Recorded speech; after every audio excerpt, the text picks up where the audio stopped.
Salut l'équipe. Donc voilà, on a gagné 4-1 contre, contre l'Albanie. Donc ça, c'est un excellent match. Putain, c'est 9 sur 10. 9 sur 10. Et par contre, un peu déçu. Et par contre, un peu déçu quand même que Griezmann a raté un penalty qu'il a mis sur la barre. C'est ça qui m'a dégoûté. Mais bon, ça c'est pas grave. On a été bon en tout cas. On s'est bien montré. On s'est bien montré. Ça se trouve qu'on maintenant on est déjà prêt pour l'Euro 2020. Et donc, et donc voilà. Maintenant, maintenant d'abord, on va résumer le match. Donc déjà, Kingsley Coman, il met un but dès le premier début du match. Donc je n'ai pas pu voir le but. Et là, mais là, je suis sûr que... Là, je suis sûr que... Mais là, je suis déjà sûr que la France allait gagner. Hein. Même si je n'ai pas vu le but. Mais après, la deuxième minute... Ouais. Mais après, à la deuxième... Non. Après, la 22e minute, ouais. La deuxième minute, c'est but de Giroud. Je vois un but du Giroud, c'était un but... c'est un but, comment on dit? C'est un but où on faisait des passes faciles. Voilà. Puis après, il a pris la passe et après il a marqué comme d'hab.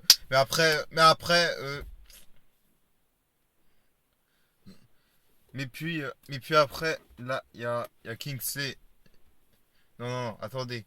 Après, et puis après, il y a Griezmann, justement, bah, il a raté son penalty. Là, c'est là où j'ai été dégoûté, là. Là où. Mais bon, c'était pas grave. Après, c'est la première période. Après, deuxième période, on a bien dominé. Et puis après, mais un peu après, il y a, il y a Kingsley Coman qui marque bien avec avec une passe. Et puis après, puis après, il a fait une retournée. Et puis après, il a fait une frappe au pivot. Voilà, comme elle a dit le commentateur.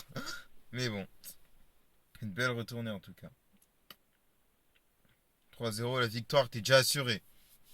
Et puis après, là, il y avait Lucas Hernandez. Lucas Hernandez, lui, il était blessé. Je comprends pas, lui, il a toujours des malchances. À chaque fois, il se blesse, Lucas Hernandez. Je comprends pas pourquoi tout le monde le tacle. Et oui, tout le monde l'a blessé. Et puis après, il y avait Ikoné. Ikoné, il est rentré. Ikoné, c'est savoir, c'est les jeunes attaquants du Lille, du LOSC. On dit. Après, il est rentré. Et puis après, il a commencé. Et puis après, dès qu'on l'a rentré, c'était facile à le voir. Regardez, c'était incroyable à le voir, pardon. Il était merveilleux. Il courait archi vite, wesh. Il courait archi vite. Et voilà. Et voilà. Mais après dès sa rentrée, dès sa première action là, après dès sa première action là, il montrait déjà, mais après elle a raté malheureusement. Et la deuxième action, c'était pareil. La deuxième action, c'était. Puis après là, pas la deuxième action. Sa deuxième action, c'était. Il a bien marqué, il connaît, hein. Franchement, on savait très bien que ça allait être un très grand joueur. Il était impressionnant. Il courait archi vite. Tout comme Mbappé, tiens. Puis après, il a marqué c'était grâce à Nabil Fekir. Hein, Nabil Fekir. Et bon. Mais peu après là, à la fin de match, c'est pas fini. À la fin de match, à la fin de match, il y avait, à la fin de match, il y avait l'attaquant albanais comme ça qui venait, mais en fait, Goris ça a pas fait exprès. Ça a touché juste un peu. Ça a fait comme ça. Je suis sûr que Goloris a senti un peu là. Je crois qu'il a simulé. Il a simulé. C'est sûr qu'il a simulé. Mais bon, c'est pas grave. Après, il y a eu penalty, mais résultat, il a marqué. Mais par contre, Hugo Loris, il est du bon côté. J'ai remarqué que Hugo Loris progresse. Hein, depuis qu'il est champion du monde. Et puis après, et puis après, j'ai, et puis après, j'ai remarqué que. Et puis après, notre prochain match, alors, ce sera contre l'Andorre. Ce sera contre l'Andorre, notre prochain match. Ce sera au Stade de France, comme d'hab. Alors, ce sera mardi prochain. Mardi 10 octobre. Et puis attention, il y a la Turquie. Hein. Rappelez la Turquie qui a mis 1-0 contre la Moldavie.